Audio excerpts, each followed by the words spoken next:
and statues turn into horrors.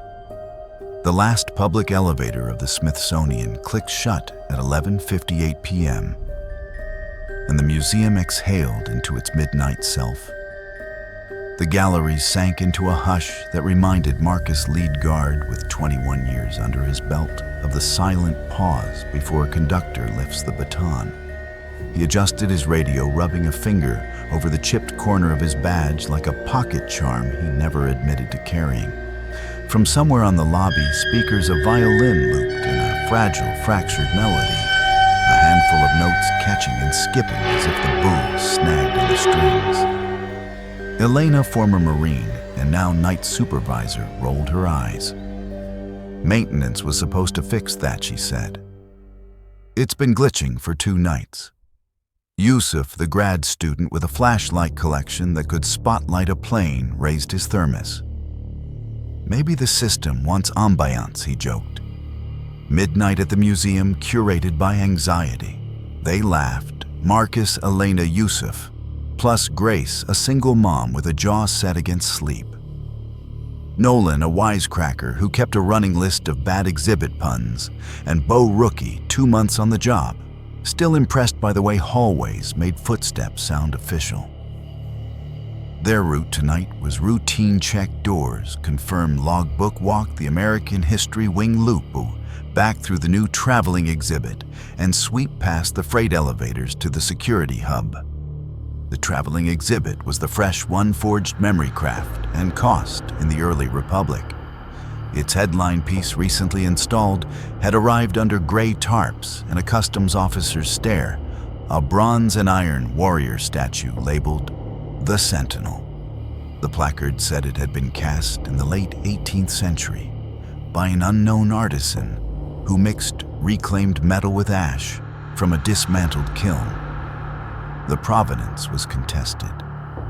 Marcus didn't like contested. It was a word that ducked its own accountability. In the glassy dark of the entrance hall, the violin stuttered and cut, then resumed each restart, punctuated by a tiny pop in the speakers, like a pinprick in the skin of the night. Okay, in and out, Elena said. She assigned pairs Marcus with Bo, Elena with Grace, Yusuf with Nolan. Radios crackled in brief acknowledgments. Bo's boots clopped on the polished stone, a muted hollow sound, as if the floor were listening. He kept pace with Marcus, scanning the case labels with dutiful attention. The display lighting was all careful theater white edges on bronze shoulders, a thin golden rim on the curve of an iron shield. The Sentinel stood at the center under a high glass dome. Sword tipped to the floor helm, canted like an ear cocked for gossip. The first thing that shifted was not the statue, but the camera. In the upper corner of the hall, the night vision dome made a soft, mechanical twitch. The camera hummed just a whisper of servo gears. And the heartbeat of the security system answered with a gentle relay click behind the wall. Bo paused, squinting. Did the pan schedule change? Probably maintenance, Marcus said, but his throat went dry as if the word maintenance had turned to chalk. They approached the central plinth. The placard for the Sentinel was new, the font too crisp, the bracket holes still clean.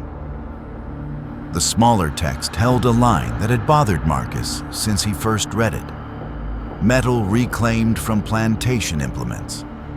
Ash sourced from a decommissioned kiln of unknown origin.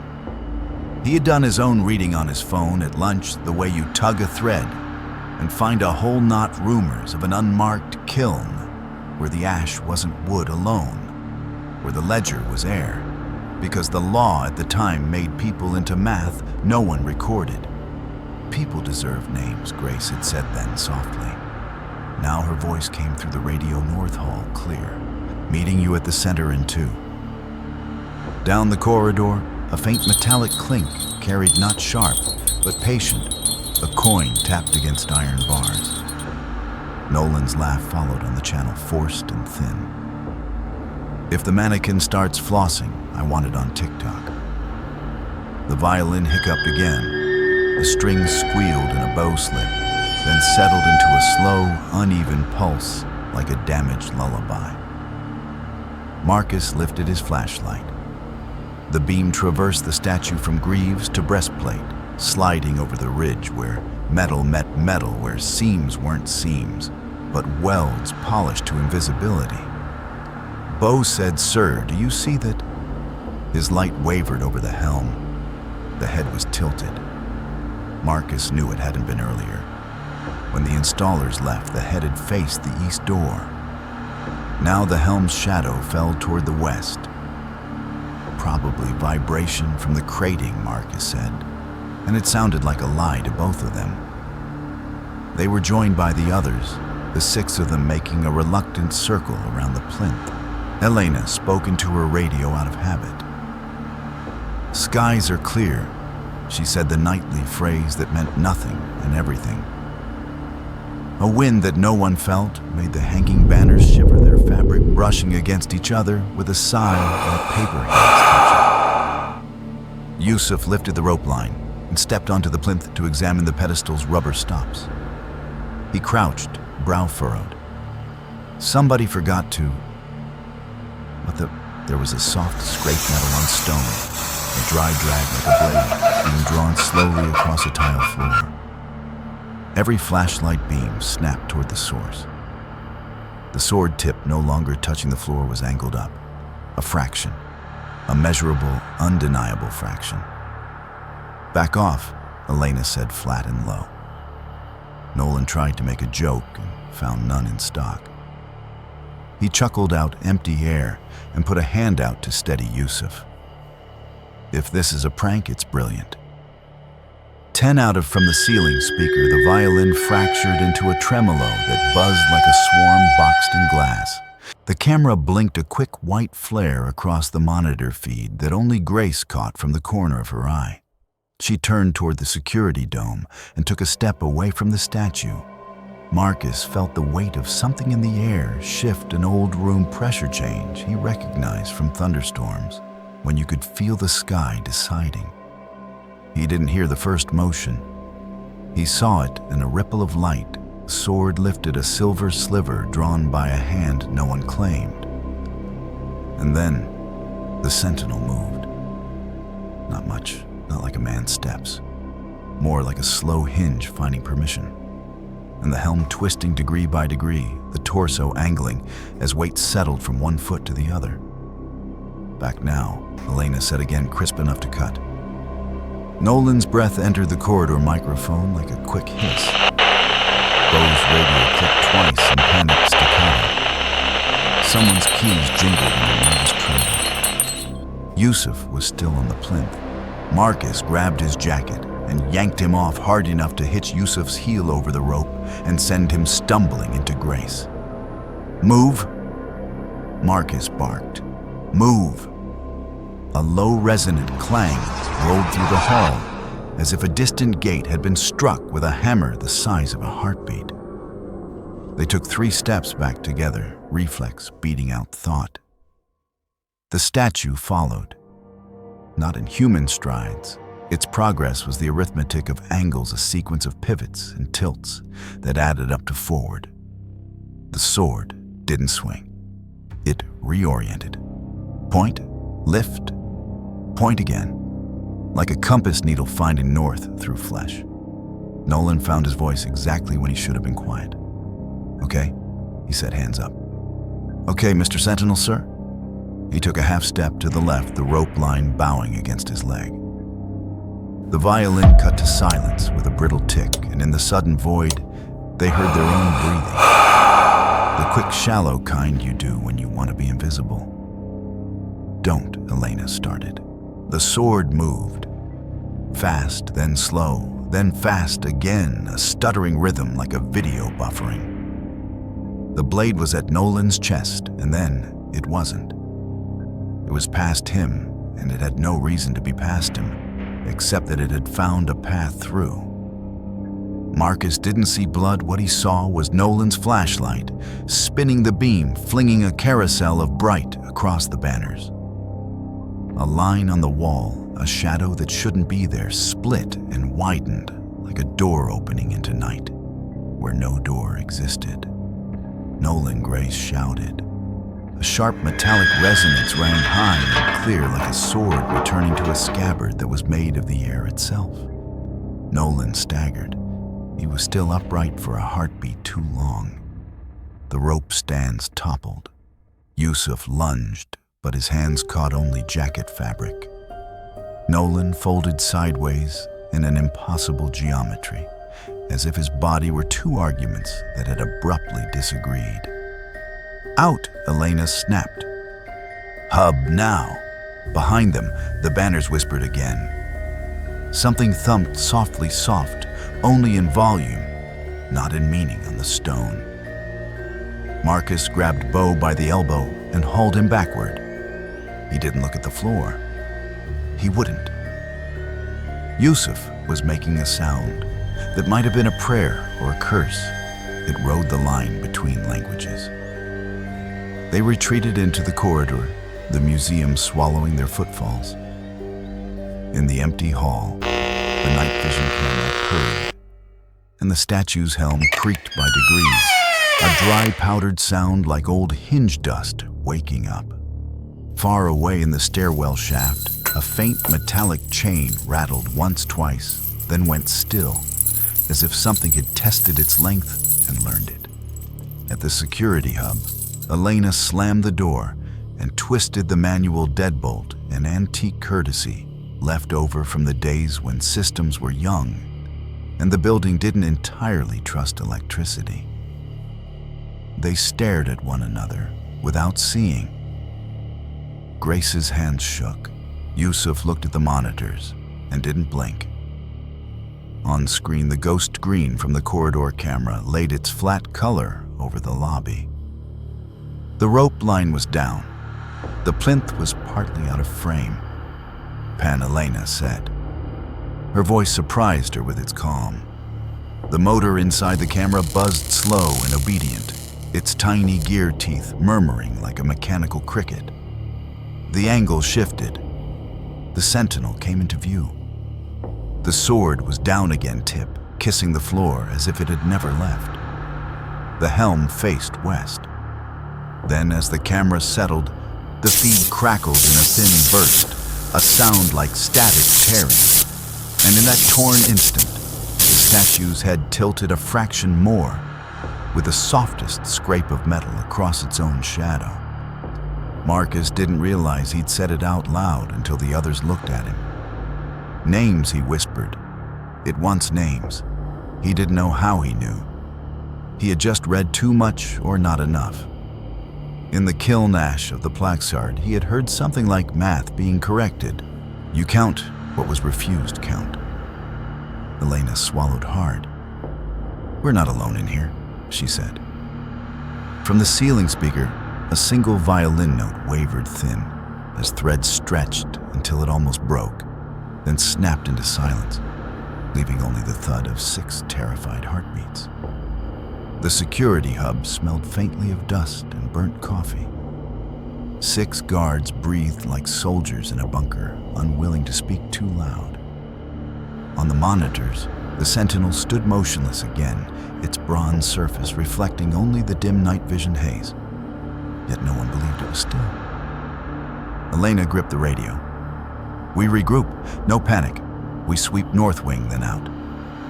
Out, Bo asked, his voice cracking. Like leave the building, yes, Marcus said. We're not staying till dawn. Yusuf pointed at the screen. What if it doesn't let us?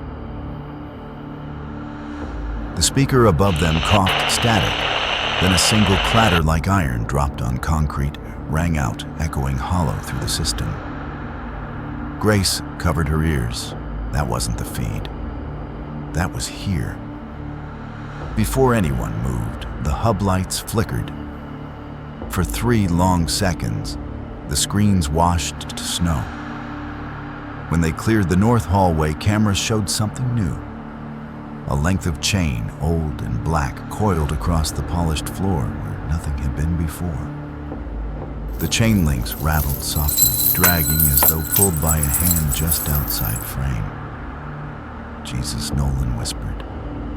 But Nolan was gone. His voice was muscle memory. His body had been left on the marble. The others looked at him, remembered, and fell silent. "We moved together," Elena said. She forced open the hub door, flashlight high. The hallway stretched long and clean banners of presidents lining the walls.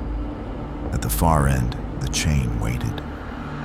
Every step echoed boots stamping in sync, but beneath that rhythm came a quieter scrape, metal rings grinding each other, keeping pace. Grace muttered, "I hear cuffs." Like cuffs closing, they reached the chain. Marcus crouched, touched it with his flashlight beam. The links weren't museum prop, they were scorched, their edges fused with something that once burned. The smell rose, sharp metallic ash, mixed with old sweat. A sudden slam cracked through the corridor, loud as a prison door. The lights above burst white, then dimmed again. Bo screamed. Hands, metal hands, jointed at impossible angles, snaked from the shadows and clamped his wrists. He was yanked against a support column before anyone reacted. Chains slithered up his arms like snakes that remembered slavery. "Help me!" Bo shrieked. He kicked boot heels, smacking the marble. Elena and Marcus lunged, pulling at the links, but the chain tightened, creaking with joy. Bo's head was forced back against the iron column. The sound of skull against metal rang sharp, then again duller each impact, a sick percussion. Marcus shouted, voice breaking, "Stop it, stop!" His fists hammered uselessly against bronze that felt hotter than skin. The final blow silenced Bo. His body hung slackhead, ruined against the column. The chain released with a sigh, letting him slide to the floor like discarded cloth.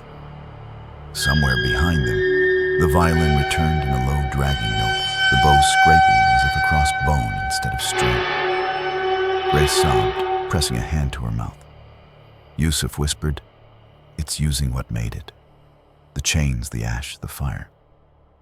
It's remembering."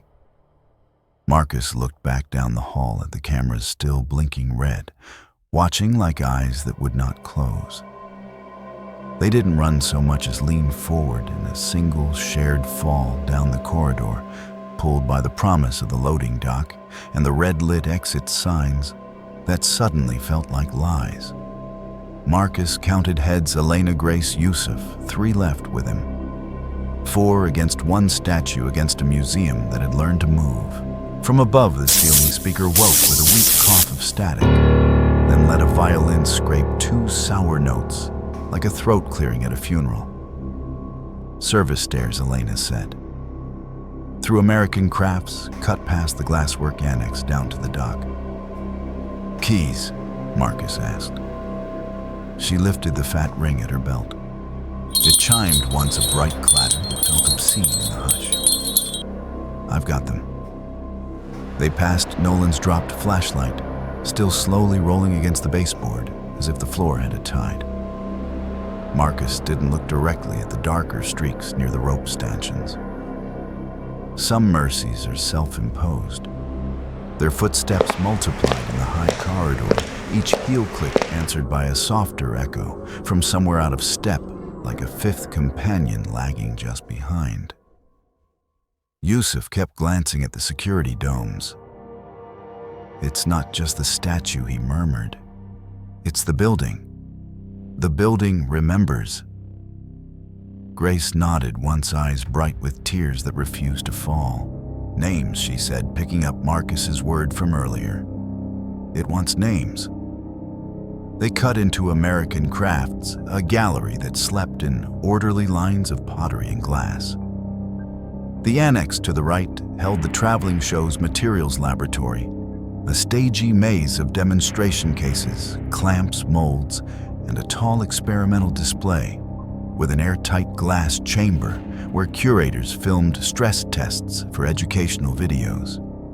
Somewhere ahead, something metallic ticked softly like a cooling engine, counting backwards. Elena tested the annex door. Locked from earlier install, she said, fitting the key. The lock turned with a dry, granular rasp, a sound like sand grinding in a jaw. The door swung inward. The room glowed with the pale nightlights that guards call moon lamps. The airtight chamber dominated the center, a rectangular glass coffin with rubber gaskets, steel braces, and a top panel that could lower to seal. A placard read, "Atmospheric Integrity Test Chamber." Someone had left the side console on. A green light pulsed in a heartbeat rhythm. The console fan purred the low mechanical hush of a machine pretending to sleep. Grace hugged herself. Let's keep moving. They angled toward the far exit that would drop them to the service stairs when the door at the room's end swung shut by itself and latched. The latch snapped with a neat, satisfied click. Elena spun. Who's there? She knew no answer would help. In the reflection on the chamber's glass, Marcus saw movement that wasn't theirs, a helm silhouette, and the slow suggestion of a raised arm.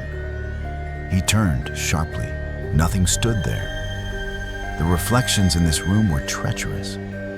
Glass layered glass until truth looked like rumor. From the speaker grill in the corner, the violin tried a single long note, then staggered into silence, as if a boo had found a knot in the wood. Stay tight, Marcus said. We backtracked to the crafts hall, and the chamber's top panel lowered by an inch. A soft pneumatic hiss slid from the gasket, the whisper of rubber kissing glass. No, Elena said, stepping to the console. No. She jabbed the emergency stop.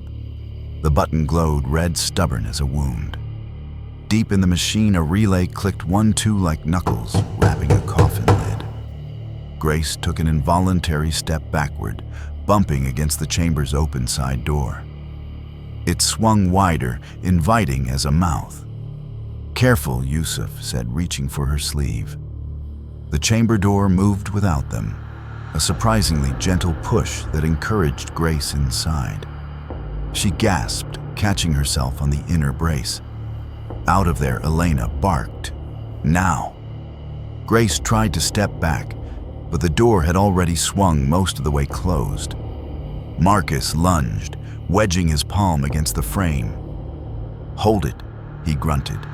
Elena override the door seal, squealed wet rubber on glass, a childish balloon squeak stretched to a threat. I'm trying. Elena's fingers raced over the console. The keypad beeped in rapid, nervous chirps. The code's not taking. It's different. Yusuf braced beside Marcus, shoulder to the glass. On 3, he said old athlete habits reanimating. 1, 2, a low vacuum hum spooled up beneath the floor like a distant storm taking a breath. Grace's eyes met Marcus's through the glass.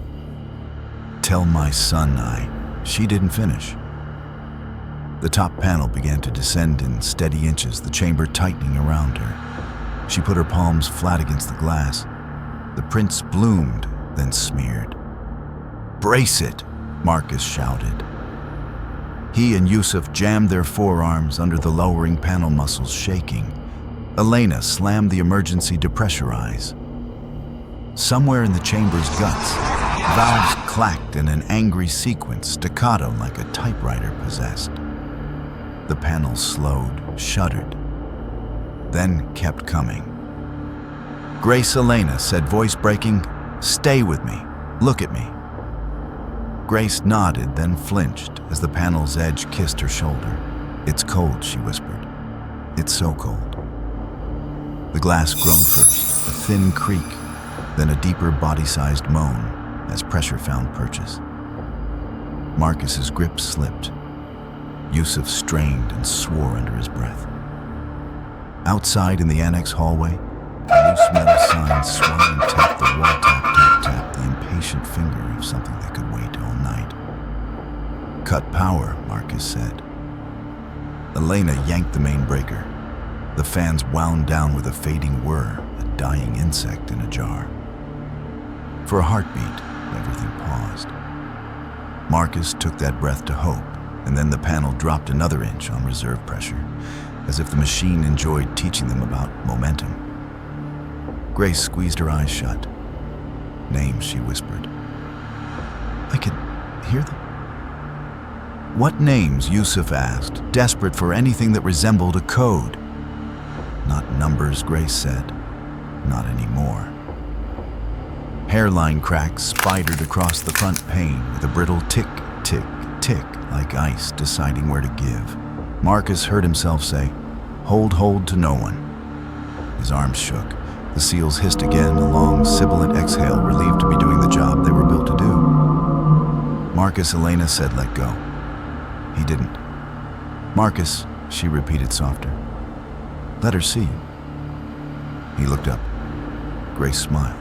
How did she find a smile and mouthed a name that was not his? A woman's name, maybe her grandmother's, a chain broken into syllables. A deep, rounded thump sounded from within the chamber, muffled glass swallowing it, the sad drumbeat of pressure finishing a story. The top panel settled to its rest. The room went very quiet. Silence pressed on their ears until it had a tone of faint electrical ring that made their teeth ache. Marcus stepped back. His forearms blazed with an ache he couldn't correctly name. Elena stood straight, military spine abandoned. She looked smaller than her uniform. Yusuf whispered a prayer in a language the museum had never bothered to learn. They did not open the chamber. None of them could take what would be inside that box made by a country's cleverness. Instead, Elena forced them to move. We go, she said. We go now. Behind them, the consoles gave one last apologetic beep, as if to mark the end of the demonstration. Back in the crafts gallery, the air felt different, thinner charged. Marcus realized the path to the service stairs had softened at the edges, as if the building were exchanging its geometry for something more historical. The past was here not as display, but as method. They passed a case of iron tools labeled with accession numbers. A small, unsanctioned tag had been slid crooked under the glass, a paper slip with a list of first names written in a careful, unschooled hand. Marcus couldn't read them from outside, the letters blurred. He knew without knowing how that if he opened the case, the names would cut his fingers. Far down the hall, the night vision camera purred as it panned a contented cat of servos. Yusuf stopped at a floor tile stamped with an old donor's name. We can't just run, he said. This is asking for something witness repair. It's asking for payment, Elena said. And we don't have the currency. They pushed on. At the turn into the stairwell, the air cooled, smelling faintly of wet iron. A chain rattled once in the shaft, a rehearsal in the dark, then stilled. Marcus didn't look back, but he knew the way you know a storm by the taste of the wind that the statue's helm had turned to watch them leave. In the security hub, they left behind a violin thread unspooled in hesitant notes, and the wall camera crackled the image, brightening just enough to catch. The Sentinel tilted its head a few degrees farther west. The stairwell should have led down to safety, but halfway to the dock they found another corridor branching into the unlit storage wing. The exit sign above flickered, once then died. The bulb sizzled with a faint electric spit, then went black, leaving a burnt smell. Elena cursed under her breath. We stay together. No detours. But the storage wing door eased open on its own hinges. Beyond was perfect dark, darker than unlit rooms should be. The hinges gave a long, whining groan, metal stretched thin like something reluctant, but commanded. Yusuf shook his head violently. No way. We don't go in there. Marcus gripped his shoulder. We don't choose. It's opening for us. Grace froze, eyes locked on the shadowed doorframe. Something's calling from inside. I can feel it. From within, a hollow tapping began, irregular wood on stone, stone on wood, like knuckles practicing a rhythm. Elena pulled Grace's arm. Ignore it. Keep moving. But Grace's body stiffened as if invisible hands had gripped her ankles. She gasped. I can't. The others turned too late. A sudden force yanked Grace forward into the darkness. The door slammed shut. The slam boomed through the stairwell, a cannon shot of iron and wood colliding. Grace Marcus hammered the panel with his fists. Yusuf and Elena joined, throwing shoulders against the locked door. No give. Behind the door, muffled screams rose, Grace's voice cracking, cut short, then swallowed by a rushing wind. Marcus pressed his ear to the metal. He heard chains slither, dragging across cement links, scraping with cruel patience. He heard breath too harsh, furious, filling the black. Then silence. A cold draft leaked from the seam of the door, damp and smelling of rusted water. Elena stepped back. Her face was pale stone. She's gone. Marcus wanted to deny it, but denial was wasted here. No, he whispered, she's taken. Somewhere overhead, a violin string snapped with a brittle twang, leaving the air vibrating like a nerve struck raw. Yusuf shuddered. It's collecting them. One by one, Elena steadied herself. Then we don't stop. Dock now. They turned down the main stairs again, leaving the storage door trembling slightly in its frame. As they descended, the stairwell echoed with their footfalls, but beneath it, a softer rhythm joined an extra set of steps, uneven dragging, as if Grace's absence had not truly left them. The dock entrance was close now, just 2 flights down. Marcus, Elena, and Yusuf pushed forward, sweat cold on their necks. The air felt heavy, as though the walls had grown lungs and were holding their breath. From somewhere beneath the stairs came a dragging metallic scrape, the drawn-out cry of iron carving stone. Yusuf stopped short. That's not chains, he whispered. That's spears. They turned the final landing. There, blocking the steel fire exit, stood the sentinel. It no longer carried the sword. In its bronze hands gleamed a spear, long and barbed, its head still glowing faintly as though it had just left the forge. The point hummed a low vibration that made the stairwell rail quiver. Back up, Elena ordered, pistol drawn. Though they all knew bullets were theater here. The statue tilted its head. A step. Another. The spear lifted. Air whistled as the weapon thrust forward, cutting a sharp hiss like torn canvas. Marcus shoved Yusuf aside, but the spear found him instead. It punched clean through his chest, pinning him against the stairwell wall. The impact rang like a church bell, struck inside his ribs. Marcus's mouth opened, but only a whisper escaped names. Then the spear slid free, letting him crumple lifeless to the landing. Yusuf screamed a raw animal sound. Elena pulled him up the stairs. Run, run. They stumbled back into the gallery level. Behind them, the statue did not hurry.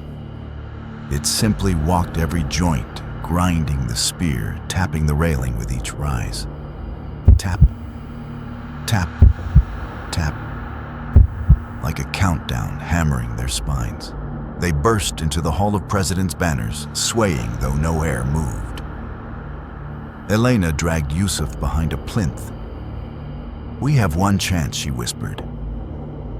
But Yusuf's eyes were glassy, unfocused. He stared at the bronze giant now entering the hall. His lips moved as if reciting names only he could hear. Elena shook him hard. Stay with me. The violin rose again, but now it was wrong. Strings screeching, bow sawing endlessly, a sound like history screaming its refusal. The statue paused in the center of the hall. It lowered the spear and stood still, helm cocked, as if waiting for Yusuf's response. And Yusuf laughed, a broken high laugh that cracked like glass underfoot. When Elena tried to pull him, he tore away, running straight toward the statue. "I hear them. I know them." She reached, but his voice drowned under the grinding bronze. The camera above blinked. Its servo purred as it zoomed the last witness. On the monitor in the empty hub, the feed recorded. The sentinel's head turned slowly, spear glinting, while Yusuf knelt, babbling names lost to madness. The violin cut off mid-scream. Only silence remained, and the statue moved again. The museum lay in silence. Only the security hub's monitors glowed cold eyes that refused to close. On one screen, the Hall of Presidents stood empty, or nearly empty. Yusuf was still there, kneeling, rocking back and forth. His lips moved ceaselessly, whispering strings of names no one else could hear. His eyes were wide pupils, drowning the color, a man left to drift without shore. From the speakers above the hall, a faint scraping echoed metal, shifting against marble, patient and deliberate. The statue had not stopped.